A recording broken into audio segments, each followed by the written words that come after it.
Yes, welcome back, student.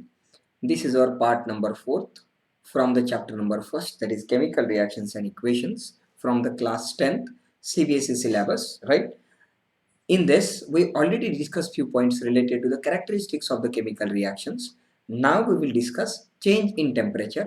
In the change in temperature, first one we will discuss about the exothermic reaction. Second one is your endothermic reaction, right? Then formations of the precipitate and previous year questions on the above concepts, right? यहाँ पे हम क्या देख रहे हैं, characteristics of chemical reactions में हम यहाँ पे देखेंगे चेंज इन टेम्परेचर, उसमें देखेंगे exothermic reaction, endothermic reaction, formation of precipitate, और इसके ऊपर जो क्वेश्चंस आए प्रीवियस ईयर में वो क्या है वो हम यहाँ पे देखेंगे.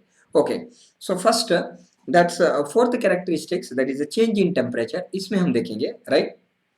So during the chemical reaction heat is absorbed और रिलीज्ड. जब केमिकल रिएक्शन होती है तो एक तो उसमें एनर्जी जो है, जो हीट है, ये एनर्जी है वो एब्सॉर्ब की जाती है या तो रिलीज की जाती है. And it means that chemical reactions are of two types by the change in temperature, that is an exothermic reaction और endothermic reaction. केमिकल रिएक्शन जब होती है तो उसमें क्या होता है, एक तो एनर्जी एब्सॉर्ब की जाती है, एक तो एनर्जी रिलीज की जाती है. इसका मतलब यह है कि केमिकल रिएक्शन दो प्रकार की है. एक मतलब क्या है आपकी एक्सोथर्मिक रिएक्शन है और दूसरी मतलब क्या है एंडोथर्मिक रिएक्शन है. इसमें हम यहाँ पे देखेंगे एक नंबर के लिए एक्सोथर्मिक रिएक्शन मतलब क्या है, right? A chemical reaction which is accompanied by a chemical reaction which is accompanied by release of the heat energy is called as an exothermic reaction. जब केमिकल रिएक्शन हो रही होती है तब रिलीज की जाती है हीट एनर्जी, उसको हम एक्सोथर्मिक रिएक्शन बोलते हैं, राइट? और those reaction in which heat is liberate out, ऐसी रिएक्शन जिसमें से हीट लिबरेट होती है, बाहर फेंकी जाती है, उसको हम एक्सोथर्मिक रिएक्शन ऐसा हम बोलते हैं, right? Example of it that is a burning of the natural gas. और एक्सोथर्मिक रिएक्शन का एक यहाँ पे एग्जाम्पल है burning of the natural gas. अब नेचुरल गैस बर्न होता है मतलब क्या होता है, natural gas like your methane, formula of a methane is equal to CH4 produces the carbon dioxide, water vapor and heat. मतलब जब आप मीथेन गैस को बर्न करते हो तो आपको carbon dioxide, water vapour and heat मिलेगा, उसको हम एक्सोथर्मिक रिएक्शन बोलेंगे. यहाँ पे एग्जाम्पल है CH4 methane in the gaseous form burns with the help of the oxygen, two molecule of oxygen in the gaseous form.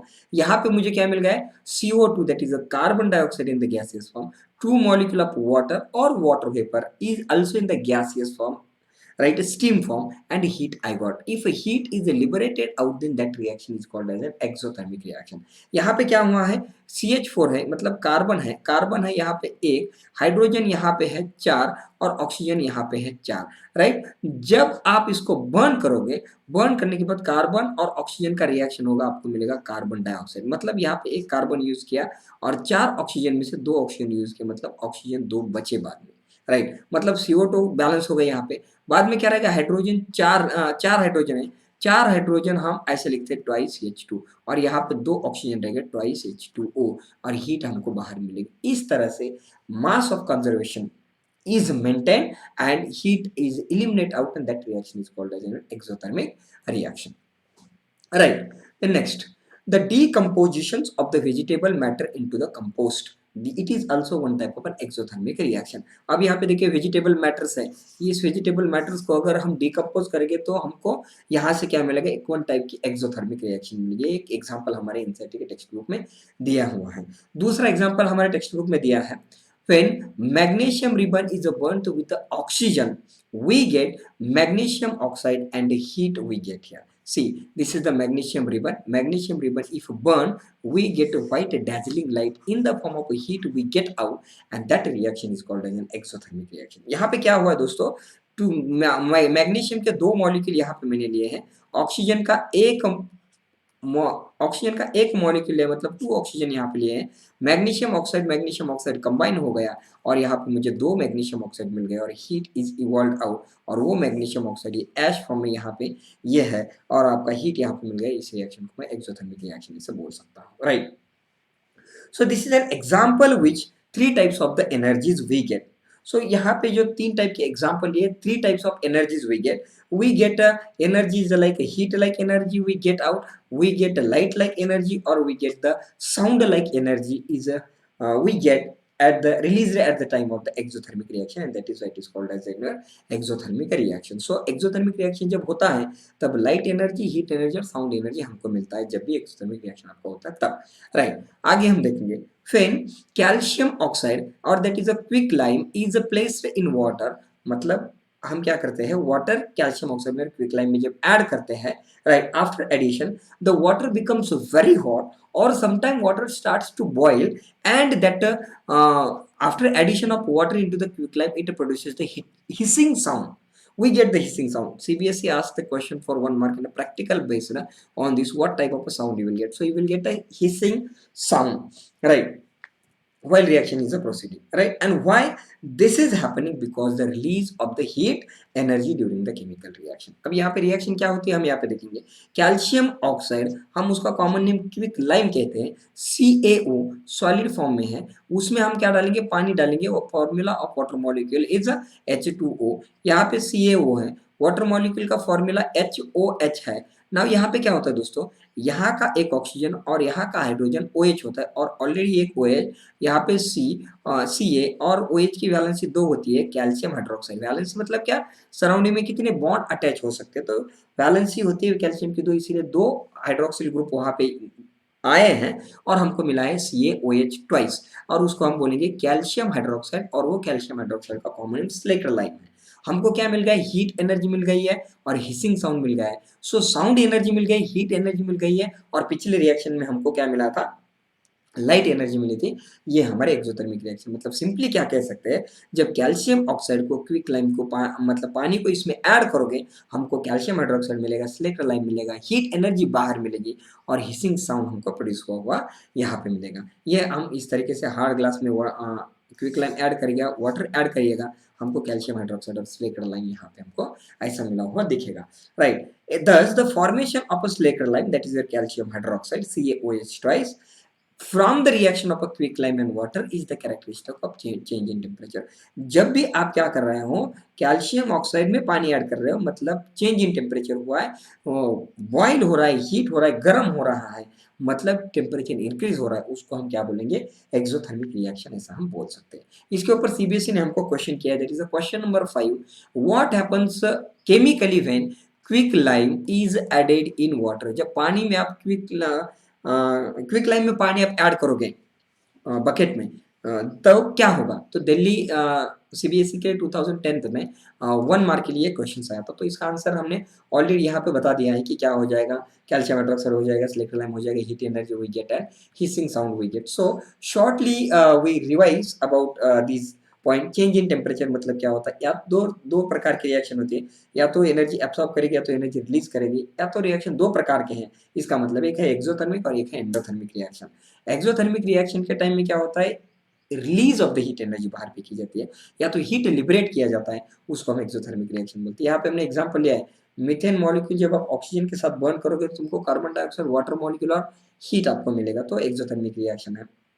और डिकम्पोजिशन जब vegetable matter का करोगे तो भी वो आपकी एक्सोथर्मिक रिएक्शन है। मैग्नीशियम रिबन को बर्न करोगे तो इस तरीके से लाइट एनर्जी हमको मिलेगी, राइट। और 3 प्रकार की हमको एनर्जी मिल सकती है, रिलीज आउट हो सकती है, या तो हीट, या तो लाइट, और या तो साउंड एनर्जी हमको मिल सकता है। जैसे ही क्विक लाइम आप ऐड करोगे, तो क्विक लाइम में वाटर ऐड करोगे तो कैल्शियम हाइड्रोक्साइड स्लेटर लाइम मिलेगा, हीट एनर्जी आपको मिलेगी, हिसिंग साउंड मिलेगा, टेम्परेचर बढ़ेगा, राइट, चेंज इन टेम्परेचर होगा, और इसका मतलब ये हो गया, तो यहाँ पे केमिकल रिएक्शन हो गया, ऐसा हम यहाँ पे कह सकते हैं, राइट। तो यहाँ पे ऐसा क्वेश्चन किए थे कि क्विक लाइम में अगर वाटर ऐड करोगे तो क्या आएगा, इसका आंसर हमने ऑलरेडी दिया है, राइट। अब यहाँ पे एक क्वेश्चन है, do you know respiration is an exothermic process. आपको पता है क्या, हम जो रेस्पिरेशन प्रोसेस करते हैं वो एक एक्सोथर्मिक प्रोसेस है, वो कैसे, वो बता दीजिए। ये यहाँ पे हमने NCERT book page number 7 number पे एक कंसेप्ट है, right. Well we all known we need energy to stay alive. Yes, हमें जिंदा रहने के लिए एनर्जी की जरूरत है कि नहीं, यस। अब ये एनर्जी हम कहाँ से लेंगे, जो हम फूड ईट करते हैं, फूड मटेरियल ईट करते हैं, उससे हमको ये एनर्जी मिल रही है। और फूड मटेरियल ईट करने के बाद ड्यूरिंग द डाइजेशन, जब डाइजेशन हो रहा होता है हमारा, तब दैट फूड आइटम और food is broken down into the simpler substance. तो फूड मटेरियल क्या होता है, ब्रोक डाउन होता है सिंपलर सब्सटेंस में। एंड फॉर एग्जांपल क्या क्या खाते हैं हम, राइस खाते हैं, पोटैटो खाते हैं, ब्रेड खाते हैं, these contains the carbohydrates, right. ये यहाँ पे देखिए, कुछ एग्जांपल्स यहाँ पे मैंने लिए हैं फूड मटेरियल के। इस फूड मटेरियल से डाइजेशन जो जो होता है तो सिंपलर सब्सटेंस में ब्रेक डाउन होता है, right, and these carbohydrates are broken into the simpler substance and after the breaking finally it will form the glucose।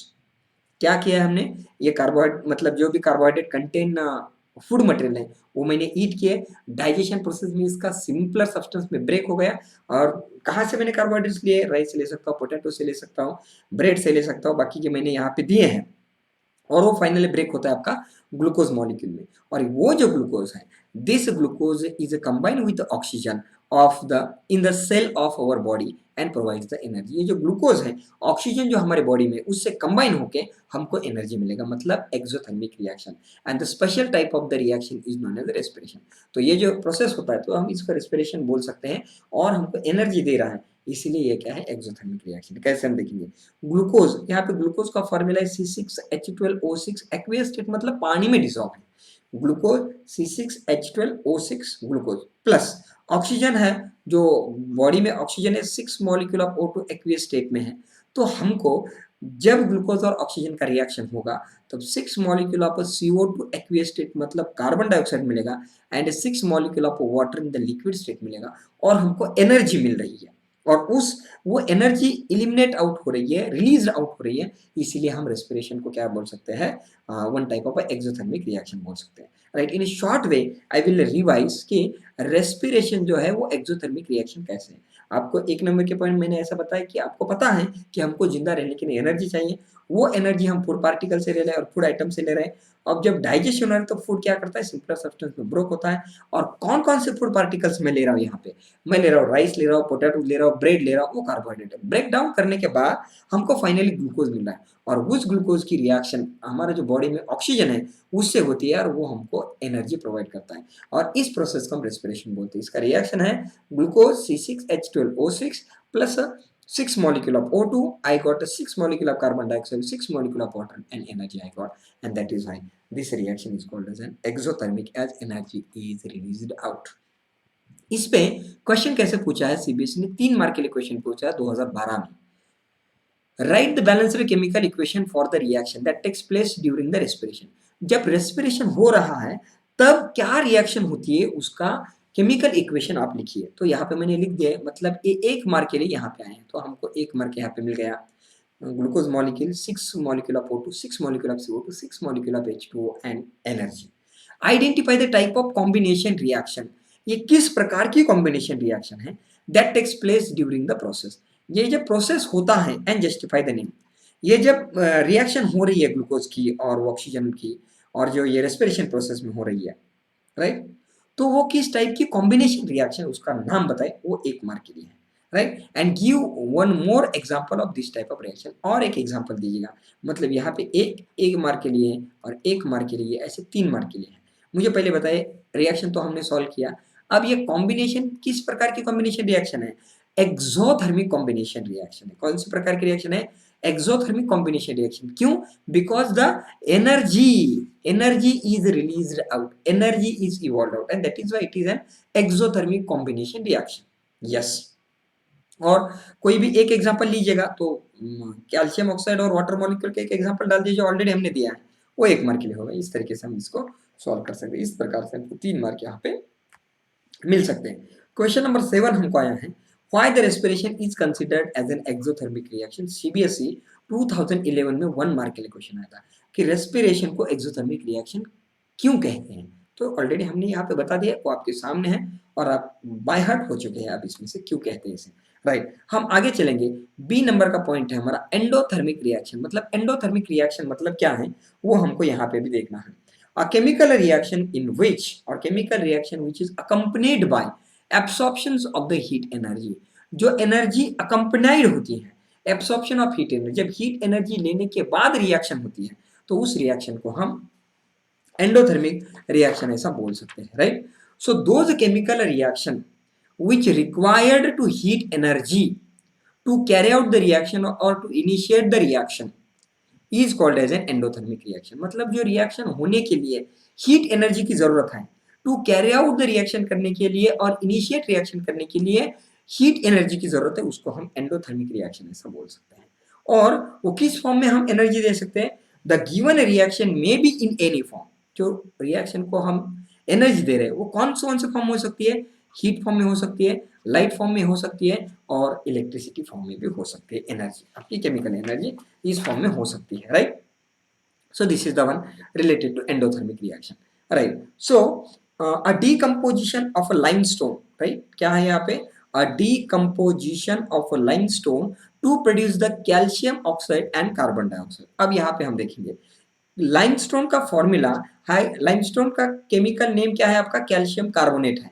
Calcium carbonate का फॉर्मूला क्या है, CaCO3। वो सॉलिड फॉर्म में है, उसको आप हीट करो। CaCO3 में क्या होता है, जैसे आप इसको हीट करोगे ना मित्रों दोस्तों, तो यहाँ पे क्या हो जाएगा, कार्बन डाइऑक्साइड, एक कार्बन और दो ऑक्सीजन चले जाएंगे, कार्बन डाइऑक्साइड गैसियस फॉर्म होकर चला जाएगा। बाद में क्या बचा, सिर्फ एक ऑक्सीजन और कैल्शियम, कैल्शियम ऑक्साइड बचा, और वो कैल्शियम ऑक्साइड को हम क्या कहते हैं, क्विक लाइन कहते हैं, राइट। तो ये रिएक्शन इनिशिएट करने के लिए मुझे यहाँ पे हीट देना पड़ रहा है, इसलिए इस रिएक्शन को मैं एंडोथर्मिक रिएक्शन बोल रहा हूँ। ये पीपीटी क्या कहती है हमको, ये हम देखेंगे। मतलब जो रिएक्शन अकम्पनाइड करने के लिए एब्सॉर्प्शन ऑफ हीट एनर्जी की जरूरत है, उसको हम एक्सोथर्मिक रिएक्शन बोलते हैं। और those reaction which in which heat energy is required to carry out the reaction, to initiate the reaction, उसको हम एंडोथर्मिक रिएक्शन बोलते हैं। और एंडोथर्मिक रिएक्शन करने के लिए हमको हीट चाहिए, लाइट चाहिए और इलेक्ट्रिसिटी चाहिए। जैसे कि हम डिकम्पोजिशन ऑफ लाइमस्टोन करते हैं, कैल्शियम कार्बोनेट, हमको कैल्शियम ऑक्साइड और कार्बन डाइऑक्साइड मिलता है, तो हमको क्या एनर्जी लगती है, हीट लगती है, इसलिए इसको एंडोथर्मिक रिएक्शन हम बोलते हैं, राइट। तो यहाँ पे क्या कर रहे हैं हम, बंसन फ्लेम से टेस्ट ट्यूब में लेके कैल्शियम कार्बोनेट को यहाँ पे हीट कर रहे हैं। हीट करने के बाद यहाँ से कार्बन डाइऑक्साइड का गैस ऐसे बाहर गया है, राइट। ये कार्बन डाइऑक्साइड का गैस यहाँ से बाहर गया है, राइट। और अगर बर्निंग मैच स्टिक यहाँ पे लगाओगे ना, तो पॉपअप साउंड यहाँ पे आ जाएगा, राइट। ऐसा फट करके आवाज ऐसा आ जाएगा, ऐसे इस तरीके से। और कैल्शियम ऑक्साइड यहाँ का आपका बच जाएगा, कार्बन डाइऑक्साइड इस डिलीवरी ट्यूब से बाहर आ जाए। इस तरीके से हम इसको बर्न कर सकते हैं, राइट। यहाँ पे क्या किया है मैंने, हीट एनर्जी प्रोवाइड की है, इसीलिए इस रिएक्शन को मैं क्या बोल रहा हूँ दोस्तों, एंडोथर्मिक रिएक्शन बोल रहा हूँ, राइट। दूसरा एक एग्जांपल है, the heat is supplied for the decomposition of ferrous sulphate. अब फेरस सल्फेट को डिकम्पोज करने के लिए मैं हीट सप्लाई कर रहा हूँ, राइट। फेरस सल्फेट का फॉर्मूला क्या है, मैं यहाँ पे डायग्राम दिखाता हूँ। यहाँ पे क्या है, मैंने टेस्ट ट्यूब लिया है और टेस्ट ट्यूब में फेरस सल्फेट क्रिस्टल्स लिया है, और फेरस सल्फेट इसी यहाँ पे देखिए फेरस सल्फेट क्रिस्टल लिया है, और फेरस सल्फेट क्रिस्टल्स को मैंने क्या किया है, हीट किया है। हीट किया है मतलब क्या है, मैंने इनिशिएट करने के लिए रिएक्शन को हीट प्रोवाइड की, इसलिए वो एंडोथर्मिक रिएक्शन है, राइट। अब यहाँ पे जो स्टार्टिंग मटेरियल में फेरस सल्फेट का कलर है वो ग्रीन है, और हम हीट करेंगे, मतलब ये मेरा एंडोथर्मिक रिएक्शन है दोस्तों। हमको क्या मिलेगा, दो मॉलिक्यूल ऑफ FeSO4 के हैं, यहाँ पे FeSO4, यहाँ पे FeSO4। यहाँ पे क्या होता है दोस्तों, ये एक Fe और एक Fe, यहाँ पे हमको मिल गए Fe2, राइट। और यहाँ पे टोटल ऑक्सीजन कितने हैं, 4 और 4 8 है, उसमें से मैं 3 लेता हूँ, 5 बच गए ऑक्सीजन, राइट। प्लस सल्फर कितने हैं, 2 सल्फर है, यहाँ पे मैंने 2 सल्फर ऐसे लिख दिया, यहाँ पे 2 ऑक्सीजन लिखे, यहाँ पे 3 ऑक्सीजन लिए, तो 2 गैसेस इलिमिनेट आउट होते हैं जब इसको हीट करेंगे। ये जो गैस तुमको दिख रहा है ना जो बाहर जा रहे हैं, वो क्या है आपका सल्फर डाइऑक्साइड और सल्फर ट्राइऑक्साइड है, राइट। और जो फेरिक ऑक्साइड है Fe2O3, that dark brown to red, मतलब ये क्या, जैसे हीट करोगे तो डार्क ब्राउन टू रेड में इसका कन्वर्जन हो जाएगा, और यहाँ पे आपका सल्फर डाइऑक्साइड और सल्फर ट्राइऑक्साइड ये दोनों गैस बाहर जाएंगे। ये होने के लिए मैंने हीट एनर्जी प्रोवाइड किया है, इसीलिए मैं इसको एक्सोथर्मिक रिएक्शन बोल सकता हूँ, एंडोथर्मिक रिएक्शन बोल सकता हूँ। अब यहाँ पे मुझे एक एग्जाम्पल लेना है, फिर बैरियम हाइड्रोक्साइड। अब 2 टेस्ट ट्यूब लीजिएगा, राइट। एक टेस्ट ट्यूब में क्या है आपका, बैरियम हाइड्रोक्साइड है, ओके। और दूसरी टेस्ट ट्यूब है, दूसरी टेस्ट ट्यूब में आप क्या लीजिएगा, अमोनियम क्लोराइड लीजिएगा, right. So barium hydroxide is added with ammonium chloride which is an NH4Cl। अब या क्या करो, NH4Cl को इसमें ऐड करो, 2 टेस्ट ट्यूब उसमें से एक में मिक्स कर दो। मिक्स करने के बाद उसको स्टर करो ग्लास रॉड से, और जो टेस्ट ट्यूब का बॉटम का पार्ट है यहाँ का, वो बॉटम का पार्ट अगर ये करोगे ना तो वो कूल हो जाएगा, बिल्कुल कूल जो हो जाएगा जब टच करोगे तो। क्यों, क्योंकि उसने हीट एनर्जी एब्सॉर्ब की है, हीट एनर्जी एब्सॉर्ब की है, इसलिए वो क्या हो रहा है, कूल हो गया है। So this is happening due to the endothermic reaction. So ये कुछ मेरे एग्जांपल है एंडोथर्मिक रिएक्शंस के। मतलब इस पीपीटी में हमको शॉर्ट में रिवाइज कर सकते हैं, फेरस सल्फेट को आपको हीट देने के बाद आपको ferric oxide, sulphur dioxide, sulphur trioxide मिलेगा। फेरिक सल्फेट का कलर, फेरस सल्फेट का कलर ग्रीन था, उसका डार्क ब्राउन टू रेड में कन्वर्ट हो गया, और यहाँ पे हीट एनर्जी मुझे लगती है कन्वर्जन करने के लिए, इसलिए मेरा क्या है तो यहाँ पे ये मेरा एंडोथर्मिक रिएक्शन है और दो टेस्ट ट्यूब लेने के बाद बैरियम हाइड्रोक्साइड और अमोनियम क्लोराइड को मिक्स करो और बॉटम का टच करो, वो कूल हो जाएगा। क्यों कूल हो जाएगा? क्योंकि वो एंडोथर्मिक हीट एब्सॉर्ब कर लिया है, इसीलिए उन्होंने क्या किया है, कूलर पार्ट हो गया है, राइट। और last characteristic features of the chemical reaction, that is your formation of the precipitate, right, formation of the precipitate. There are some reaction in which solid products are formed and these products are called as an precipitate। ऐसे कुछ reaction है उसमें product solid आता है और उसको हम precipitates कहते हैं और उस रिएक्शन को हम प्रेसिपिटेशन रिएक्शन कहते हैं। शॉर्ट में क्या है, कुछ रिएक्शन ऐसी है सॉलिड प्रोडक्ट फॉर्म होता है, वो जो प्रोडक्ट फॉर्म हुआ है उसको हम प्रेसिपिटेट्स बोलते हैं और वो रिएक्शन को प्रेसिपिटेशन रिएक्शन बोलते हैं। यहाँ पे हमने क्या किया दोस्तों, लीड नाइट्रेट का एक टेस्ट ट्यूब लिया था, पोटेशियम ऑलरेडी हम देख चुके हैं इसको, मतलब किस तरीके से आता है क्या आता है वो हम सब देख चुके हैं। लीड नाइट्रेट कलरलेस सॉल्यूशन है, PbNO3 ट्वाइस कलरलेस सॉल्यूशन है। Potassium iodide, this is also colourless solution, see you see here both are the colourless solution, right. और ये दोनों की दोनों रिएक्टेंट साइड में, उसको एक दूसरे में मिक्स करो, मतलब पोटेशियम आयोडाइड क्या करो इसमें ऐड करो, या तो आप क्या करो लीड नाइट्रेट पोटेशियम आयोडाइड में मिक्स करो। मिक्स करने के बाद आपको येलो प्रेसिपिटेट मिलेगा, येलो प्रेसिपिटेट मिलेगा, that is a lead iodide PbI2, solid form में है, right, this is in the solid form, right. और दूसरा आपको मिलेगा KNO3, true molecule of potassium nitrate आपको मिलेगा, वो भी क्या है आपका कलरलेस सॉल्यूशन और वो प्रोडक्ट फॉर्म में है, तो क्या है आपका प्रोडक्ट है, यहाँ पे इस साइड में है इसलिए प्रोडक्ट है। अब कैसे आता है क्या आता है मैं ऑलरेडी बता चुका हूँ, फिर भी मैं यहाँ पे बताता हूँ। लीड नाइट्रेट का फॉर्मूला क्या है, PbNO3 और NO3 प्लस KI का क्या फॉर्मूला है, KI और KI यहाँ पे। अब यहाँ पे क्या होता है दोस्तों, यहाँ का K और यहाँ का NO3 क्या मिल गया आपको, KNO3 यहाँ पे मिल गया, यहाँ का K और यहाँ का NO3 क्या मिल गया आपको, KNO3। यहाँ पे आपका two molecule of potassium nitrate आ गया। अब क्या है, Pb की वैलेंसी 2 है और यहाँ का PbI और यहाँ का PbI क्या मिल गया आपको, PbI2। ऐसे होता है रिएक्शन। अब ये डबल डिस्प्लेसमेंट है, प्रेसिपिटेशन रिएक्शन है, आगे चल के देखेंगे। तो इस तरीके से कुछ रिएक्शन में सॉलिड प्रोडक्ट फॉर्म हुआ है उसको हम प्रेसिपिटेट बोलते हैं, उस रिएक्शन को हम प्रेसिपिटेशन रिएक्शन यहाँ पे बोलते हैं। दूसरी मैं एक रिएक्शन लेता हूँ, राइट, वो रिएक्शन है व्हेन सिल्वर नाइट्रेट का formula AgNO3, silver nitrate colourless solution aqueous form में है, एक टेस्ट ट्यूब में लेंगे, is treated with sodium chloride NaCl है, कलरलेस सॉल्यूशन है।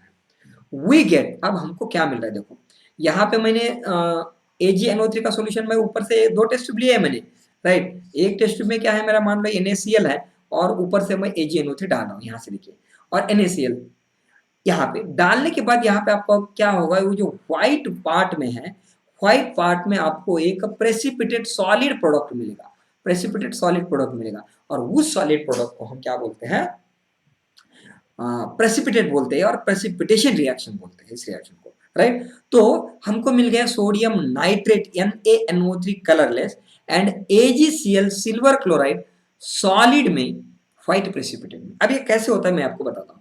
यहाँ पे क्या है, AgNO3 और यहाँ पे क्या है, NaCl, यहाँ का आयंस यहाँ पे जाता है, यहाँ का आयंस यहाँ पे आता है, तो क्या मिल गया आपको, AgCl प्लस NaNO3, इसको हम बोलेंगे सिल्वर क्लोराइड, इसका एरो नीचे, मतलब ये क्या हो गया आपका, प्रेसिपिटेट हो गया, सॉलिड फॉर्म हो गया यहाँ पे। ओके, सो कुछ रिएक्शंस ऐसी होती है, सॉलिड प्रोडक्ट आता है, उस रिएक्शन को प्रेसिपिटेशन रिएक्शन बोलते हैं। अब इसके ऊपर क्वेश्चंस कैसे आए ये देखिए स्टूडेंट।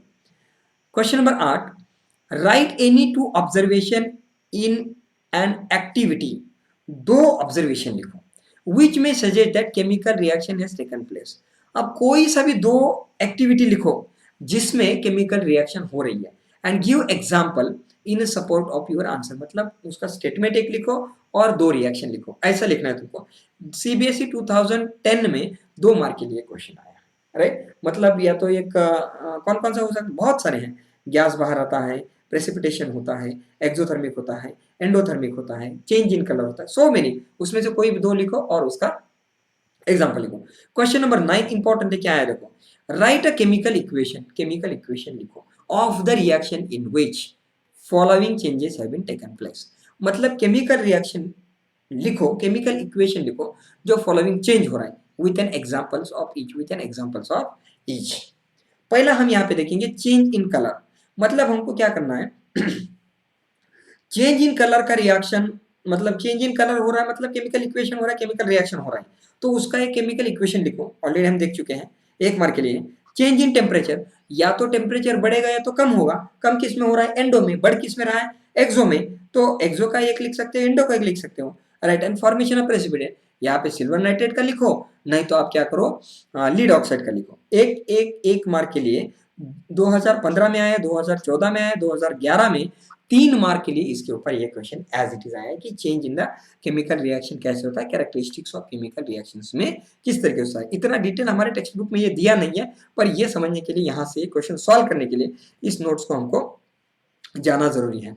तो इस प्रकार से हमने क्या किया, हमारा पार्ट 4 कंप्लीट किया। इस पार्ट 4 में हमने कैरेक्टरिस्टिक्स ऑफ केमिकल रिएक्शंस हमने कंप्लीट किया है। नेक्स्ट लेक्चर में हम आगे चल के देखेंगे इसके क्वेश्चंस और आंसर्स क्या हैं। राइट, अगर अभी तक हमारे चैनल को सब्सक्राइब नहीं किया तो सब्सक्राइब कीजिएगा, लाइक कीजिएगा, शेयर कीजिएगा, और अगर कुछ आपके कमेंट्स हैं, सुझाव है तो हमारे पास जरूर पहुंचाएगा।